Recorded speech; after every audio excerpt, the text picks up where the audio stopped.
ন্যাট ছোট জঙ্গল ও মাঠ পেরিয়ে আর একটু যেই এগিয়েছে তার মাথার ওপরে পাখির ডানার শব্দ। কালো একটা শকুন থেকে থেকে পাক খেতে খেতে ওকে এসে আক্রমণ করছে, কিন্তু পাখিটার লক্ষ্য থমকে যায়। এবার আরো অনেক বেশি ওপরে উঠে আবার ডাইভ খায়। এবার ওর পেছনে 2, 7, 1 ডজন শকুন। কোদালটা কোনো কাজে আসছে না, ওটা শুধু ভারী বোঝা মাত্র। ন্যাট ওটাকে ফেলে দিয়ে 2 হাতে মাথা ঢেকে নিজের কটেজের দিকে ছুটতে শুরু করে। পাখিগুলোর সাহস যেন বেড়ে চলেছে। ওরা প্রাণের মায়া ত্যাগ করে বারবার আক্রমণ করছে আর লক্ষ্যভ্রষ্ট হয়ে মাটিতে পড়ে মারা যাচ্ছে। মরা পাখিগুলোকে লাথি মেরে সরিয়ে ন্যাট পথ করে ছুটতে থাকে।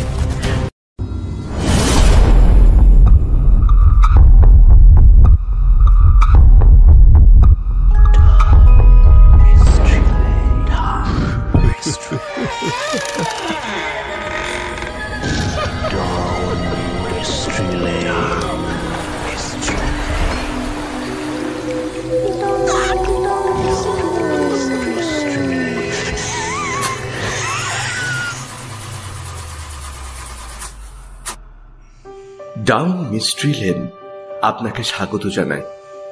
বিভিন্ন স্বাদের রহস্য গল্প পেতে আজই সাবস্ক্রাইব করুন আমাদের official YouTube channel down mystery lane.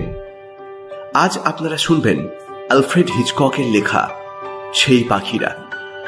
গল্প পাঠে তাপস, শ্রাবণী, কুন্তল, প্রীতান, আফসানা এবং আমি মনতোষ। সম্পাদনা সিঞ্চন, পোস্টার ডিজাইন তনিমা রায়। শুরু হচ্ছে আজকের গল্প, আলফ্রেড হিচককের লেখা সেই পাখিরা।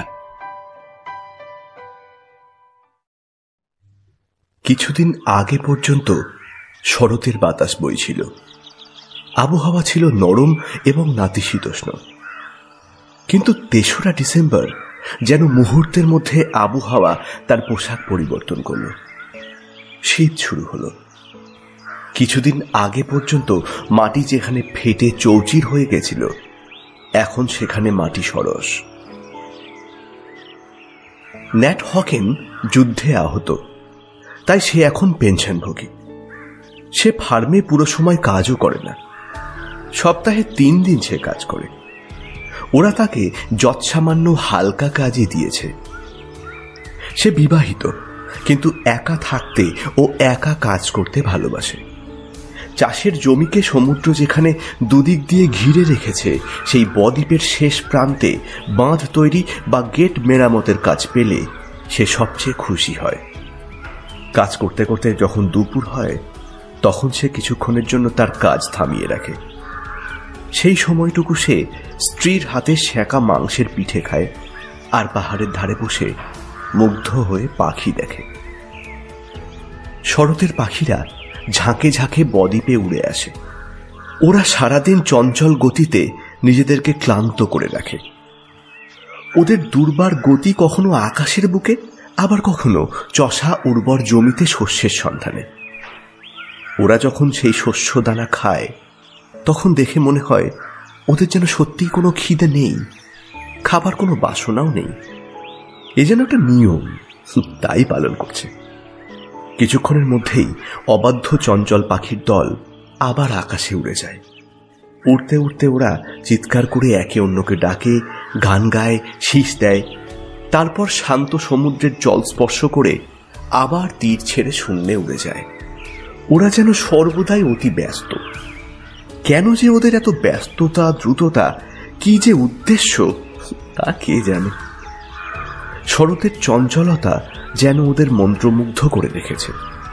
শীত যতক্ষণ না সেজেগুজে আসছে, ততক্ষণ ওদের চঞ্চলতা থামবে না।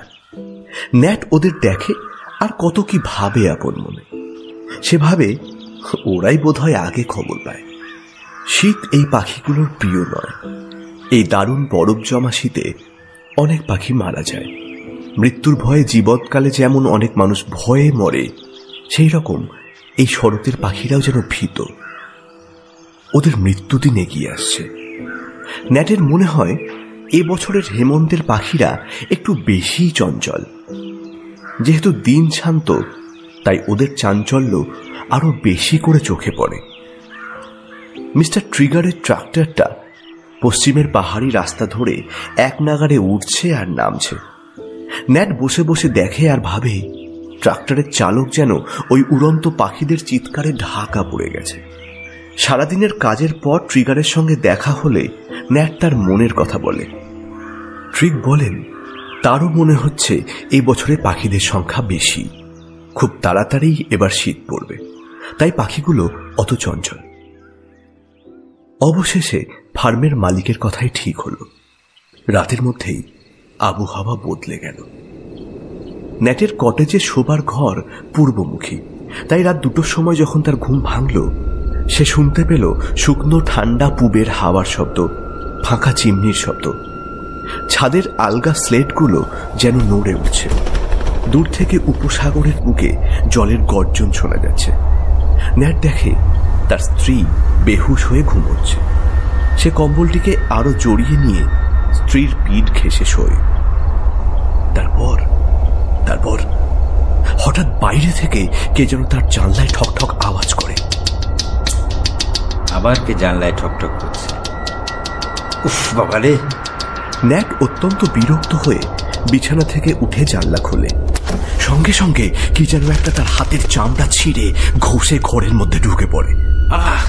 হ্যাঁ, পাখির ঝাপটা। ছাদের ওপর দিয়ে পাখিটা কটেজের পেছনে উড়ে যায়। কি জাতের পাখি ঠিক বোঝা গেল না। ঝোড়ো হাওয়ার কারণে সম্ভবত জানলার কাছে আশ্রয় নিয়েছিল। ন্যাট আবার জানলা বন্ধ করে ছুটে গেল। সে ছড়ে যাওয়া হাতের জায়গাটায় জিভ ঠেকাল। ইস, একেবারে রক্ত বার করে দিয়েছে। ন্যাট আবার ঘুমোবার চেষ্টা করে। আবার সেই একইভাবে আরো জোরে আওয়াজ, যেন আকুল আর্তনাদ। খুলে দিতেই হবে। এবারে তার স্ত্রীর ঘুম ভেঙে যায়। সে উঠে বলে, ন্যাট, দেখো তো জানলায় শব্দ হচ্ছে কেন? ন্যাট উত্তর দেয়, দেখেছি একটা পাখি ভেতরে ঢুকতে চাইছে। ন্যাট আবার উঠে জানলাটা খোলে। এবার একটা নয়, যেন 8 ডজন পাখি। পাখিগুলো সোজা যেন ন্যাটের মুখের কাছে এসে ধাক্কা মারে। ন্যাট চিৎকার করে হাত ছড়ে ওদের দিকে। জানলাটা চেপে বন্ধ করে দেয়। পাখিগুলো ছত্রভঙ্গ হয়ে ছাদের ওপর দিয়ে উড়ে পালায়। ন্যাট ছুতে যাবে এমন সময় পাশে ছেলে মেয়েদের ঘর থেকে ভয়ার্ত চিৎকার শুনে চমকে দাঁড়িয়ে পড়ে। ছুটে ওদের ঘরে দেখে জানলা খোলা। পাখিগুলো ঘরে ঢুকে ছাদে, দেওয়ালে, ঘরের সর্বত্র উঠছে আর ধাক্কা খেয়ে বিছানায় বাচ্চাদের গায়ে পড়ছে। ন্যাট বাচ্চাদের অভয় দিয়ে বলে ওঠে, ভয় নেই তোমাদের, আমি এখানে। বাচ্চারা চিৎকার করে লাফ দিয়ে বিছানা থেকে নেমে ওকে জড়িয়ে ধরে। বাবা! অন্ধকারের মধ্যে পাখিগুলো ন্যাটের দিকে এগিয়ে আসে। পাশের ঘর থেকে ওর স্ত্রী জিজ্ঞেস করে, ন্যাট, কি হলো? ন্যাট খুব তাড়াতাড়ি প্যাসেজের দরজা খুলে বাচ্চাদের বার করে দিয়ে ঘরের দরজা বন্ধ করে দেয়। তারপর একলাই অন্ধকার ঘরে পাখিদের সঙ্গে লড়াই করতে থাকে। কম্বলটাকে ঘাট থেকে তুলে নিয়ে চতুর্দিকে ঘোরাতে থাকে। কম্বলের গায়ে পাখির ধাক্কা মারা শব্দ শোনা যায়। বুঝতে পারা যায় পাখির ছোট শরীরগুলো ছিটকে কোথাও পড়ছে। তবু পাখিগুলো হার মানে না, বারবার ন্যাটকে এসে আক্রমণ করে। শক্ত ঠোঁট দিয়ে ন্যাটের শরীরের সর্বত্র কাঁটার মতো দংশন করতে থাকে। কম্বলটাই তার একমাত্র আত্মরক্ষার অস্ত্র। ন্যাট কম্বলটাকে এবার মাথায় জড়িয়ে নেয়। তারপর অন্ধকারে খালি হাতে পাখিগুলোকে মারতে শুরু করে। সে দরজা পর্যন্ত গিয়ে দরজা খুললেই পাখিগুলো ও ঘরে গিয়ে ঢুকবে। ন্যাটের খেয়াল নেই সে অন্ধকারে কতক্ষণ পর্যন্ত পাখিদের সঙ্গে লড়েছে। তারপর এক সময় তার চারপাশে ডানার শব্দ থেমে যায়। ক্রমশ সে কম্বলের আড়ালে বুঝতে পারে অন্ধকারে আলোর রেখা। দূরের বেডরুম থেকে একটা অশান্ত বাচ্চার কান্নার আওয়াজ ভেসে আসছে। আস্তে আস্তে সে মাথা থেকে কম্বলটা খুলে দেখতে পায় প্রথম প্রভাতের ঠান্ডা ধূসর আলো ফুটেছে বলেই খোলা জানালা দিয়ে জীবন্ত পাখিরা পালিয়েছে। আর মরা পাখিগুলো ঘরের চারদিকে ছড়িয়ে পড়ে আছে। ক্লান্ত শ্রান্ত ন্যাট খোলা জানালার ধারে দাঁড়িয়ে দূরের বাগান ও মাঠের দিকে তাকায়। কনকনে ঠান্ডা বাতাস ভেসে আসছে। কুয়াশার জন্য মাটি শক্ত ও কালো। জোয়ারের টানে অশান্ত সমুদ্রে সাদা ফেনা ঢেউ ভাঙছে। পাখিগুলোর আর চিহ্ন দেখা যাচ্ছে না। জানলা দরজা বন্ধ করে ন্যাট নিজের বেডরুমে ফিরে আসে। ন্যাটের স্ত্রী ছোট বাচ্চাটাকে কোলে নিয়ে বিছানায় বসে, তার মুখে ব্যান্ডেজ বাঁধা। আরেকটি বাচ্চা পাশে ঘুমোচ্ছে। ওর চোখের কোণে রক্ত, কে যেন কেটে দিয়েছে। জিন বলছিল পাখিগুলো নাকি ঠুকরে দিয়েছে। আতঙ্কিত মুখে ন্যাটের স্ত্রী তাকিয়ে দেখছে। ন্যাটও এই কয়েক ঘন্টার ঘটনায় আতঙ্কিত, কিন্তু সে তার স্ত্রীকে বুঝতে দিতে চায় না। এই পাখিগুলো স্থানীয় পাখি নয়, খুব ঠান্ডা পড়েছে তো, তাই উত্তরের দেশান্তরী পাখিগুলো এখানে উড়ে এসেছে। কিন্তু ন্যাট, আবহাওয়া তো সবেমাত্র আজ রাতেই পরিবর্তন হলো, আর মাঠে এখনো ওদের যথেষ্ট খাবার মজুদ আছে।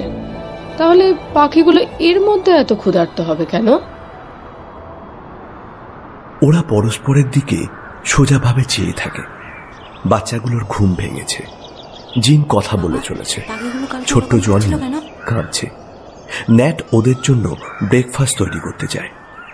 জিন তাকে বলে, বাবা, তুমি পাখিগুলোকে তাড়িয়ে দিয়েছো? হ্যাঁ, ওরা পূব হাওয়ায় এসেছিল, আবার চলেও গেছে। আবার যেন না আসে। ভয় নেই তোর, আমি তোকে বাসে উঠিয়ে দিয়ে আসবো।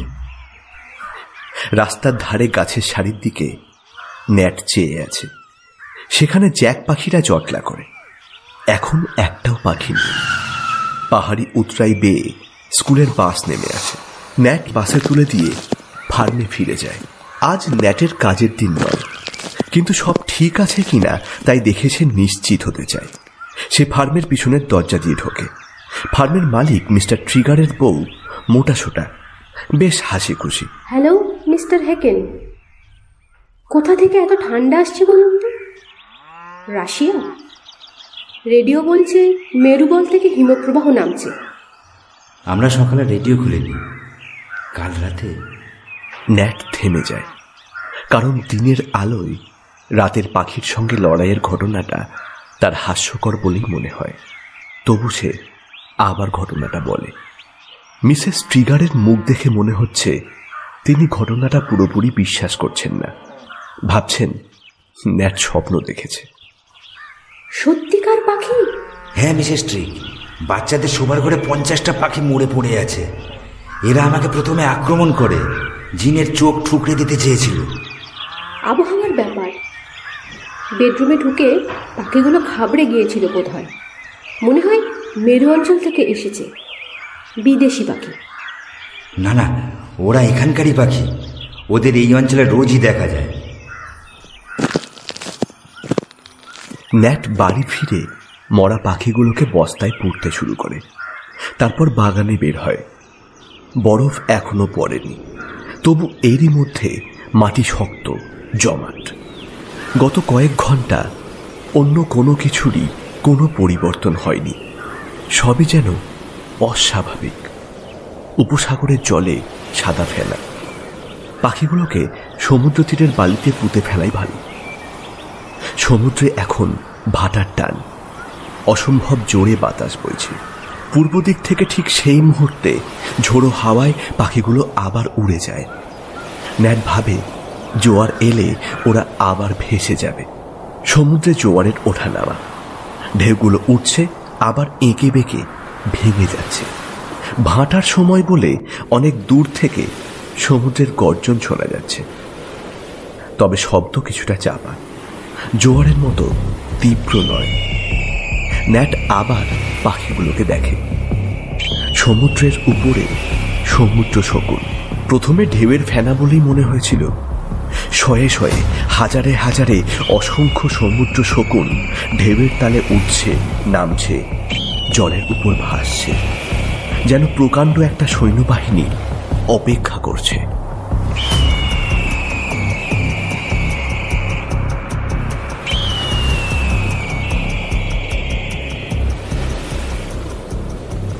সকালে ফোমন্স ফেস থেকে রেডিওতে খবর প্রচারিত হলো।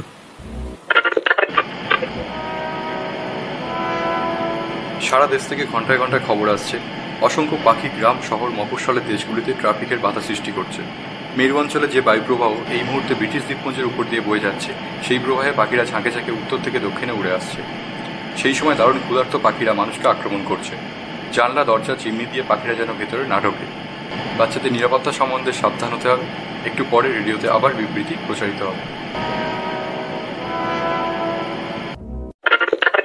ন্যাট খবর শুনে উত্তেজিত হয়ে বলে ওঠে, এই তো সকাল থেকে ভাবছি কি যেন একটা ঘটছে।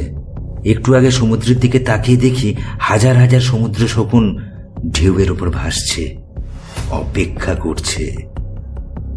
ন্যাট, ওরা কিসের জন্য অপেক্ষা করছে তা জানি না। ন্যাট হাতুড়ি কুড়ুল রাখার ড্রয়ারটা খুলতে খুলতে বলল। ওর স্ত্রী বলে উঠল, ন্যাট কি করছো? ওই যে রেডিওতে বলল ওদের কথা মতো জানলা, চিমনি সুরক্ষিত করার ব্যবস্থা করতে হবে তো। ন্যাট সারা সকাল ধরে কাঠ দিয়ে বেডরুমের জানালা ও চিমনির তলা আটকাবার ব্যবস্থা করছে। রেডিওতে দুপুরের খবর পড়া হচ্ছে। খবর শুনতে শুনতে ন্যাটের বউ মন্তব্য করে, ওদের উচিত এক্ষুনি সেনাবাহিনী নামিয়ে গুলি করে মারা। ন্যাট উত্তর দেয়, হ্যাঁ চেষ্টা করলেই পারে, কিন্তু সম্ভব হবে তো? কিন্তু কিছু একটা তো করা দরকার। ন্যাট খুব ভালো করেই জানে লন্ডন বা বড় শহরগুলোতে কর্তৃপক্ষ যাই করুক না কেন, 300 মাইল দূরের এই অঞ্চলে বিশেষ কোনো লাভ হবে না। সে তার স্ত্রীকে জিজ্ঞেস করে, বাড়িতে কদিনের খাবার মজুদ আছে? 2-1 দিনের মতো হবে। এই তো কালকেই তো বাজার করার দিন। কসাই বলেছিল মাংস আনবে।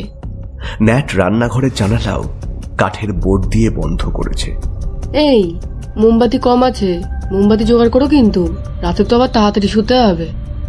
ন্যাট পেছনের দরজা দিয়ে বাগানে বের হয়ে সমুদ্রের দিকে তাকিয়ে থাকে। সারাদিন রোদের দেখা নেই। এখন মাত্র 3টে বাজে, কিন্তু এরই মধ্যে চারদিক অন্ধকারাচ্ছন্ন। আকাশটাও গুমট, ভারী হয়ে আছে, ভেজা নুনের মতো বিষণ্ণ, বিবর্ণ। ন্যাট দেখছে সমুদ্রের উত্তাল তরঙ্গ রাশি পাথরের বুকে আছড়ে আছড়ে নিজেদেরকে ভাঙছে। ন্যাট সমুদ্রের দিকে হাঁটতে থাকে। কিছুটা হেঁটে থমকে যায়। জোয়ার আসছে। সমুদ্র শকুনেরা হাজারে হাজারে পাখা ঝাপটে ওপরে উড়ে যাচ্ছে। তাদের ভিড়ে আকাশটা যেন আরো বেশি কালো হয়ে গেল। পাখির দল নিঃশব্দে ওপরে উঠছে, আবার নামছে।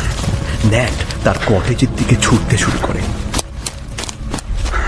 সে তার স্ত্রীকে বলে, আমি জিনকে আনতে যাচ্ছি। স্ত্রী তার বিবর্ণ মুখ দেখে হতবাক হয়ে জিজ্ঞেস করে, কি ব্যাপার, তুমি অমন ফ্যাকাশে হয়ে গেছো কেন? ন্যাট শুধু বলে, জনিকে ঘরের ভেতরে রেখো, দরজা বন্ধ করো, আলো জ্বালো আর পর্দা টেনে দাও। কেন? সবে তো 3টে বাজে। ন্যাট বলে, যা বলছি তাই করো তো। তারপর কোদাল হাতে নিয়ে সেই গলিপথ দিয়ে ন্যাট বাস স্টপের দিকে দৌড়তে থাকে। সমুদ্র শকুনেরা এখন আরো ওপরে। তাদের বৃত্তগুলো আরো বড় হয়ে আকাশে ছড়িয়ে পড়েছে। 4টের আগে বাস আসবে না, তবু ন্যাট অপেক্ষা করে না, সে ছুটে আসছে। দূরে কাদামাটির পাহাড়গুলো সাদা আকাশের ভারী বর্ণহীন পটভূমিতে দাঁড়িয়ে আছে। মনে হলো পাহাড়ের আড়াল থেকে কি যেন একটা কালো ঘূর্ণি উঠল। প্রথমে ছায়া, তারপর মেঘ। মেঘগুলো উত্তর, দক্ষিণ, পূর্ব, পশ্চিমে উড়ে গেল। না, ওগুলো মেঘ নয়, পাখি। আকাশে পাখির ঝাঁক ন্যাটের থেকে 2-3 ফুট ওপরে। ওরা তীরের সন্ধানে উড়ে চলেছে। পাখিগুলির মধ্যে রুক, কাক, জ্যাক, ফ্যাকপাই ইত্যাদি পাখি, অর্থাৎ সচরাচর যে সমস্ত পাখি ছোট কীটপতঙ্গ শিকার করে তারাই রয়েছে। কিন্তু আজ এরা অন্য শিকারের সন্ধানে চলেছে। ন্যাট রাস্তায় টেলিফোন বক্স থেকে রিসিভার তুলে বলে, হাইওয়েতে বাস স্টপের পাশ থেকে বলছি, পাখিরা ঝাঁকে ঝাঁকে তীরের দিকে উড়ে চলেছে, রাশি রাশি সমুদ্র শকুন। অপর প্রান্ত থেকে ক্লান্ত নিরুত্তেজ গলায় উত্তর ভেসে আছে, ঠিক আছে, ঠিক জায়গায় খবরটা পৌঁছে দেবেন। হ্যাঁ হ্যাঁ। ক্লান্ত, অধৈর্য। গুরুত্বটা ওরা বুঝছে না। স্কুলের বাস পাহাড় বেয়ে নেমে আসছে। জিন নামছে। সে জিজ্ঞেস করে, বাবা কোদাল দিয়ে কি হবে? এমনি নিয়ে এলাম, বড্ড ঠান্ডা পড়েছে, ছুটে বাড়ি চল। ওই দেখো বাবা, সমুদ্র শকুন উঠছে। হ্যাঁ তাড়াতাড়ি চল। বাবা ওই পাখির দল কোথায় যাচ্ছে? তীরের দিকে, যেখানে ঠান্ডা কম। বাবা তুমি অত তাড়াতাড়ি ছুটো না, আমি তোমার সাথে পারছি না। ফার্মের মালিক মিস্টার ট্রিগার গাড়ি নিয়ে বেরিয়েছে। ন্যাট ওর গাড়িতে জিনকে উঠিয়ে দেয়। মজাটা এবার জমেছে। দেখেছো সমুদ্র শকুনের ঝাঁক? জিন আর আমি আজ পাখি শিকার করব। না না, জিন পাখি দেখে ভয় পাচ্ছে। ওকে বাড়ি পৌঁছে দিন। গাড়ি চলে যায়। ট্রিগ কি পাগল? যেখানে মেঘের মতো পাখির ঝাঁক, সেখানে একটা বন্দুক দিয়ে কি করবে? পাখিরা এবার ফার্মের দিকে উড়ে চলেছে। গাড়ি আবার ওর পাশে এসে থামে। ট্রিগ বলে, জিন বাড়িতে চলে গেছে। মনে হচ্ছে তোমার স্ত্রী ওর জন্য অপেক্ষা করছিল। কি ব্যাপার বলো তো? শহরে সবাই বলছে এটা রাশিয়ানদের কাজ। রাশিয়ানরা পাখিদের উত্তেজিত করে তুলেছে। আপনি বোট দিয়ে জানলা বন্ধ করেছেন? মাথা খারাপ হয়েছে নাকি তোমার? সময় কোথায়? সকালে এসো, কাল পাখির মাংস খাওয়াবো। কথা শেষ করে হাসতে হাসতে মিস্টার ট্রিগ গাড়ি নিয়ে চলে যান। ন্যাট ছোট জঙ্গল ও মাঠ পেরিয়ে আর একটু যেই এগিয়েছে, তার মাথার ওপরে পাখির ডানার শব্দ। কালো একটা শকুন থেকে থেকে পাক খেতে খেতে ওকে এসে আক্রমণ করছে, কিন্তু পাখিটার লক্ষ্য থমকে যায়। এবার আরো অনেক বেশি ওপরে উঠে আবার ডাইভ খায়। এবার ওর পেছনে 2, 7, 1 ডজন শকুন। কোদালটা কোনো কাজে আসছে না, ওটা শুধু ভারী বোঝা মাত্র। ন্যাট ওটাকে ফেলে দিয়ে 2 হাতে মাথা ঢেকে নিজের কটেজের দিকে ছুটতে শুরু করে। পাখিগুলোর সাহস যেন বেড়ে চলেছে। ওরা প্রাণের মায়া ত্যাগ করে বারবার আক্রমণ করছে, আর লক্ষ্যভ্রষ্ট হয়ে মাটিতে পড়ে মারা যাচ্ছে। মরা পাখিগুলোকে লাথি মেরে সরিয়ে ন্যাট পথ করে ছুটতে থাকে। ছুটতে ছুটতে বারবার হোঁচট খায়। ছুটতে ছুটতে একসময় সে কটেজের দরজায় গিয়ে পৌঁছয়। বন্ধ দরজায় রক্তাক্ত হাত দিয়ে জোরে জোরে ধাক্কা দিয়ে কোনো মতে বলতে পারে, দরজাগুলো, আমি ন্যাট, তাড়াতাড়ি দরজাগুলো। তারপর ও আকাশের দিকে তাকিয়ে দেখে, ঠিক ওর মাথার উপরে একটা বিশাল গ্যানেট পাখি। সমুদ্র শকুনেরা হাওয়ায় চক্কর খেতে খেতে সরে যায়। এখন মাথার উপরে কেবল একটা গ্যানেট ডাকছে। ডানা মুড়ে হঠাৎ গ্যানেট পাখিটা মাটিতে পড়ল। বাড়ির ভিতরে তার বাড়ির দরজা বন্ধ করে দিয়েছে।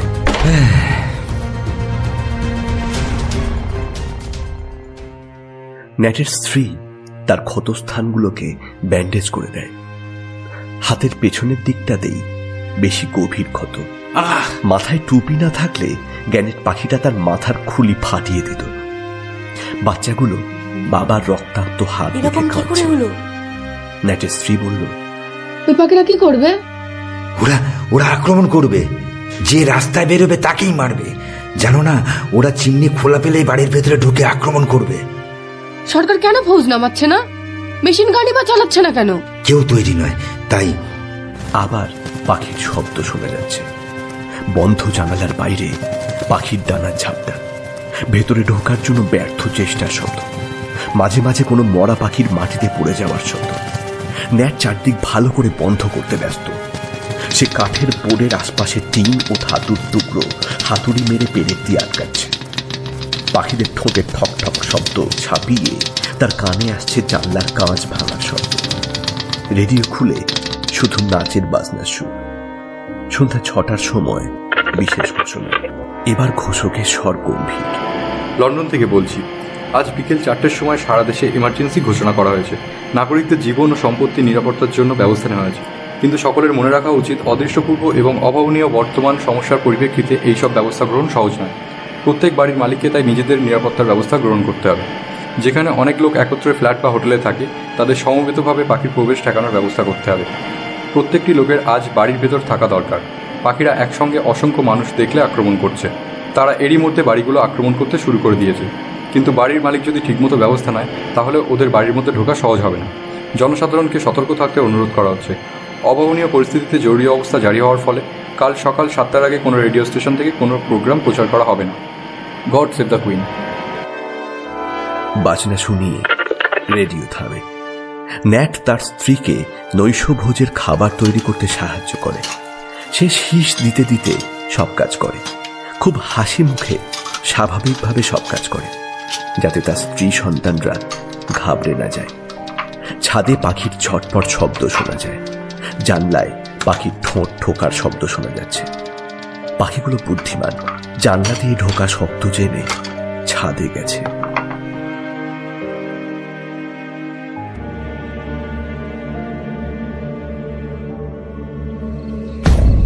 রাতে যখন সকলের খাওয়া শেষ হয়েছে, ঠিক সেই সময় ন্যাট একটা পরিচিত শব্দ শুনতে পায়।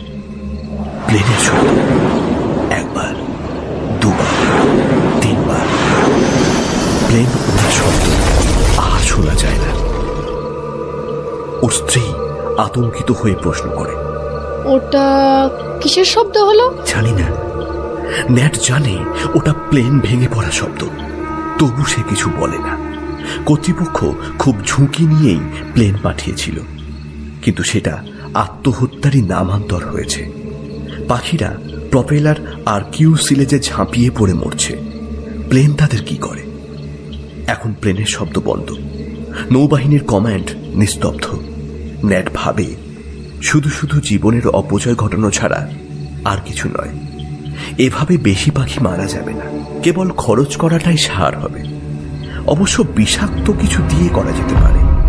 মাস্টার্ড গ্যাস স্প্রে করলে পাখিরা মরবেই, তবে তার আগে মানুষকে সাবধান করে দিতে হবে। যাক, দেশের সেরা বুদ্ধিজীবীরা ব্যাপারটা নিয়ে ভাববে। জানলায় পাখির শব্দ আর শোনা যাচ্ছে না। এখন যুদ্ধবিরতি। ন্যাটের মনে পড়ে যায় আবার সমুদ্রের জোয়ার ভাটার কথা। সমুদ্রের স্রোতের দিক বদলেই পাখিদের যুদ্ধবিরতি। পূবের হাওয়া আর সমুদ্রের দিক বদল, এই দুটো নির্দেশ পাখিরা মেনে চলছে। রাত এখন 8টা। যখন জোয়ার আসবে পাখিরা তখনই আক্রমণ করবে। সেই হিসাব মতো রাত 1:20 নাগাদ পাখিরা আবার ফিরে আসবে। কিন্তু তার স্ত্রী রাতে ন্যাটকে বাইরে যেতে দিতে রাজি নয়। আজ ফার্মে নিশ্চয়ই দুধ দোয়া হয়নি, সবাই নিশ্চয়ই ঘরের ভেতরে। অবশ্য ওরা যদি কাঠের বোর্ড দিয়ে জানলা আটকাবার সময় পেয়ে থাকে। ন্যাট দরজা খুলে আস্তে আস্তে চোরের মতো বাইরে বেরিয়ে যায়। বাইরে জমাট কালো অন্ধকার। সমুদ্র থেকে কনকনে ঠান্ডা বাতাস ভেসে আসছে। সিঁড়িতে অজস্র মরা পাখি ছড়িয়ে ছিটিয়ে পড়ে রয়েছে। জীবন্ত পাখিরা সমুদ্রের ভাটার টান আসার সঙ্গে সঙ্গে সমুদ্রে ফিরে গেছে।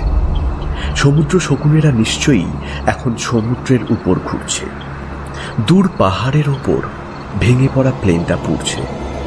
জানলার কার্নিশের ওপর মরা পাখিদের তুলতে তুলতে ন্যাটের বমি পেয়ে যায়। জানলা সব কাঁচই প্রায় ভাঙা। ভেতরে গিয়ে দরজা জানলা সব সাবধানে পরিষ্কার করে ন্যাট। বাচ্চারা সব ঘুমিয়ে পড়েছে। ন্যাটও 1 কাপ কোকো খেয়ে শুয়ে পড়ে। ঘুমের মধ্যে সে স্বপ্ন দেখে জ্বলন্ত প্লেন। পাখিরা আবার ফিরে এসেছে। তার বউ আর সহ্য করতে না পেরে ন্যাটের কাঁধ ঝাঁকিয়ে তাকে তুলে দেয়। এই ওঠো তো। তাছাড়াও কি যেন একটা গন্ধ, কি যেন একটা পুড়ছে। তখনই ন্যাটের মনে পড়ে সেই বাকি কাজটা। ইস, ফায়ার প্লেসে আগুন জ্বালানো হয়নি। জ্বালানির অভাবে আগুন প্রায় নিভেই এসেছে। এখন জানলা দরজায় পাখির ঠোঁটের চেয়েও মারাত্মক হলো পাখির পোড়া পালকের গন্ধ। পাখিরা চিমনি বেয়ে নেমে আসছে। নিভন্ত আগুনের উপরে কাঠ জড়ো করে কেরোসিন তেল ঢেলে দেয় না। আগুনের শিখা ঝলছে ওঠে, তাতে পাখির শরীরগুলো ঝলসে যায়। ছেলেমেয়েরা উঠে পড়ে। জিম জানতে চাইছে কি হয়েছে। কি হয়েছে? চিমনি থেকে মরা পাখিগুলোকে সরিয়ে দিচ্ছে ন্যাট। আগুন দেখে চিমনির ওপর থেকে পাখিরা পালাবে, কিন্তু বিপদ হলো চিমনির দিকটা আধপোড়া পাখিদের ঠাসা। বাইরে পাখিগুলো যা খুশি করুক, আগুন থেকে জ্বলন্ত মরা পাখিগুলোকে টেনে টেনে সরাচ্ছে ন্যাট। চিমনিতে আগুন ধরে না গেলে ওরা সুবিধে করতে পারবে না। ঘড়িতে এখন 3টে বাজে। এখনো 4 ঘন্টা পাখিরা আক্রমণ চালাবে। সকাল 7:30টায় সমুদ্রে যখন ভাটার টান আসবে তখন ওরা আবার যুদ্ধবিরতি জানাবে। তখন ফার্ম থেকে জ্বালানি কাঠ আনতে হবে। এক হাতে স্ত্রী, অন্য হাতে মেয়েকে জড়িয়ে ছোট্ট জনিকে কোলে নিয়ে ভাবছে ন্যাট। জানলার কাঠে পাখিরা আরো জোরে জোরে শব্দ করে চলেছে। এটা কোন জাতের পাখি? কাঠঠোকরা? না, তার স্বর হালকা, আরো শক্ত ঠোঁট। বেশিক্ষণ এইভাবে চললে কাচের মতো কাঠও ভেঙে যাবে। বোধহয় বাজ পাখি। তবে সমুদ্র শকুনের পরিবর্তে বাজ পাখিরা এলো। বাজ পাখি, শকুন, এর শেষ কখন? সে নানা চিন্তা করে চলেছে। ছেলেদের বেডরুমে পাখির শব্দ। আরো 3 ঘন্টা। পাখিরা ওখানে ঢুকে পড়েছে। ন্যাট আসবাবপত্রগুলোকে সিঁড়ির দরজার কাছে স্তূপাকৃতি করেছে, ব্যারিকেড তৈরি করছে। ঘড়ির কাঁটা যেন আজ বড্ড আস্তে ঘুরছে। সমুদ্রের জোয়ার যাবে, ভাটার টান আসবে, তবে পাখিরা পালাবে। সারাদিন এক নাগারে হাওয়া, বিশ্রাম বা খাদ্য ছাড়া ওরা যুদ্ধ চালাতে পারবে না। ঘর ঘর শব্দ। ওটা কিসের শব্দ? রেডিও। 7টা বাজল, কিন্তু কোনো খবর নেই কেন? 7:15। রেডিওতে কিছুই শোনা যায় না, কেবল ঘর ঘর শব্দ। 8টা বাজে। ব্যাটারি ফুরোতে কত দেরি কে জানে। পাখিদের শব্দ কমে আসছে। নিশ্চয়ই এতক্ষণে সমুদ্রের ভাটার টান। শুধু হাওয়ার শব্দ, আর রেডিও সেই একই ঘর ঘর শব্দ। ন্যাট রেডিও বন্ধ করে বাইরে যায়। এখন 6 ঘন্টা যুদ্ধবিরতি। খাবার, আলো আর জ্বালানি চাই। সমুদ্র শকুনেরা সমুদ্রে ফিরে গেছে, কিন্তু গাছের ডালে, মাঠে, বাগানে সারি সারি পাখি নিশ্চয়ই অপেক্ষা করছে। ওরা স্থলের পাখি। ন্যাটের স্ত্রী একলা ঘরে থাকতে চায় না। সিঁড়ি থেকে মরা পাখিদের স্তূপীকৃত মৃতদেহ সরিয়ে প্যারাম্বুলেটরে জনিকে বসিয়ে জিনের হাত ধরে বউয়ের সঙ্গে ন্যাট ফার্মের দিকে হাঁটতে শুরু করেছে। বাবা, ওই দেখো মাঠে পাখিরা বসে আছে, আমার খুব ভয় করছে। ওরা এখন আমাদের কিছু করবে না, তুমি বাইরে অপেক্ষা করো, আমি এক্ষুনি আসছি। স্ত্রীকে বাইরে অপেক্ষা করতে বলে ন্যাট ফার্মের ভেতরে ঢোকে। গাড়ি দাঁড়িয়ে আছে। গরুর দুধ দেওয়া হয়নি। ভেড়াগুলো বেড়া ভেঙে ঘুরে বেড়াচ্ছে। বাড়ির প্রত্যেকটা দরজা ভিতর থেকে বন্ধ, প্রত্যেকটা জানালাও বন্ধ। ফার্ম হাউসের দিকে এগোতেই ন্যাট চমকে ওঠে। উঠোনে পড়ে আছে মিস্টার ট্রিগারের মৃতদেহ। দেহের যেটুকু পাখিরা ছিঁড়ে খায়নি, শুধুমাত্র সেইটুকুই পড়ে আছে। পাশে ওর বন্দুকটা। ঘরের ভেতরে ফোনের রিসিভার হুক থেকে ঝুলছে। চারপাশে অনেক মরা সমুদ্র শকুন পড়ে আছে। ছোট ছোট জীবন্ত পাখির ঝাঁক গাছের ডাল ও ছাদে বসে দৃশ্যটা দেখছে। সিঁড়ি দিয়ে ওপরে উঠতে উঠতে ন্যাট হঠাৎ দেখে মিসেস ট্রিগারের পা দুটো বেডরুমের দরজা থেকে ঝুলছে। চারপাশে মরা শকুন। একটা ভাঙা ছাতা, বন্দুক বা ছাতা সবই নিষ্ফল। ওর স্ত্রী ন্যাটকে জিজ্ঞেস করে, আচ্ছা, ট্রিগারটা কোথায়? মনে হয় পালিয়েছে। রুটি, খাবার দাবার, জানলা সারাবার তক্তা, জ্বালানি কাঠ ইত্যাদি গাড়িতে ভরে বাসস্টপের দিকে যায় ন্যাট। টেলিফোন বক্স থেকে সে টেলিফোন করে। কোনো শব্দ নেই। উঁচু জায়গায় দাঁড়িয়ে চারদিকে তাকায় ন্যাট। মাইলের পর মাইল, কোনো জনমানবের চিহ্ন পর্যন্ত নেই। শুধু মাঠে সারি সারি পাখির ঝাঁক। ওরা সবাই যেন ঘুমোচ্ছে। সারা রাত ধরে ওরা খেয়েছে, তাই এখন নড়তে পারছে না। আকাশ বিবর্ণ ধূসর। গাছগুলো নুইয়ে পড়েছে। পাখিগুলো নিশ্চল। এখনই তো সময়। কর্তৃপক্ষ এখনই প্লেন থেকে মাস্টার্ড গ্যাস ছড়িয়ে মারছে না কেন? ন্যাটের স্ত্রী বলে, ন্যাট, তাড়াতাড়ি গাড়ি চালাও। 2 নম্বর গেটের পাশে পোস্টম্যানের মৃতদেহ পড়ে আছে। জিন যেন সেটাকে দেখতে না পায়। ন্যাট কটেজে ফিরে এসে তার স্ত্রীকে খাবার তৈরি করতে বলে। তারপর নিজে প্রত্যেকটা জানলা, দরজা এবং ঘরের চিমনিতে কাঠের তক্তা লাগায়। মাঠে একটিও প্লেন নেই। ন্যাট মনে মনে কর্তৃপক্ষকে অভিশাপ দেয়। অপদার্থ কোথাকার। ন্যাটের যেন মনে হলো সমুদ্রের আড়ালে ধূসর মতো জাহাজ বা নৌবাহিনী। কিন্তু না, জাহাজ না। সমুদ্র শকুনের ঝাঁক উড়ে আসছে। হাওয়া ঘুরছে। সমুদ্রে আবার জোয়ার আসছে। পাখিরা আবার আক্রমণ করছে। দুপুর 2টো বাজে। দরজা বন্ধ করে ব্যারিকেড লাগায় ন্যাট। ন্যাটের স্ত্রী রেডিওর প্রত্যেকটা স্টেশন ধরার চেষ্টা করে, কিন্তু না, ইউরোপ যেন মরে গেছে। তারপর আবার সেইভাবে একই কায়দায় পাখিগুলো আক্রমণ করতে শুরু করে। কটেজের ভেতর খাবার আছে, পানিও আছে। রান্নাঘরের চিমনিতে আগুন জ্বলছে। জোয়ারের সময় পাখিরা আক্রমণ করবে, ভাটার সময় যুদ্ধবিরতি। মাথা ঠান্ডা থাকলে এইভাবে দীর্ঘদিন বাঁচা যাবে। ন্যাট ভাবে কাল সকালে ফার্ম থেকে কাঁটাটা এনে জানলার বাইরে ব্যারিকেড করবে। ঘরের ভেতরে ইউরোপের একমাত্র জীবিত পুরুষ ন্যাট ও তার পরিবার। পাখিরা বাইরে থেকে অবিশ্রান্তভাবে ঠোকর দিয়ে চলেছে। ওদের মনে দীর্ঘদিনের কোনো ঘৃণ্য স্মৃতি জমে আছে, মানুষের অবহেলা, মানুষের জিঘাংসা স্মৃতি। ওরা বোধ হয় প্রতিশোধ চাইছে। কে জানে, ন্যাট তার মজুতের শেষ সিগারেটটা জ্বালায়।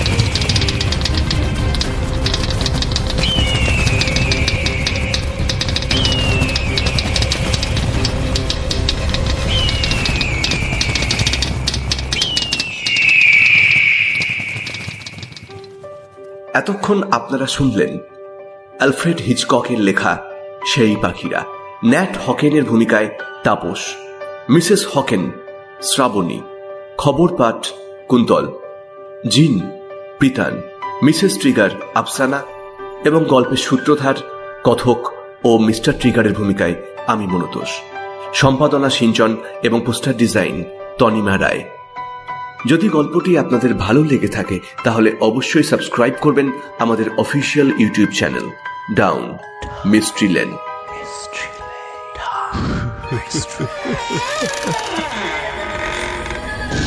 Down Mystery Lane.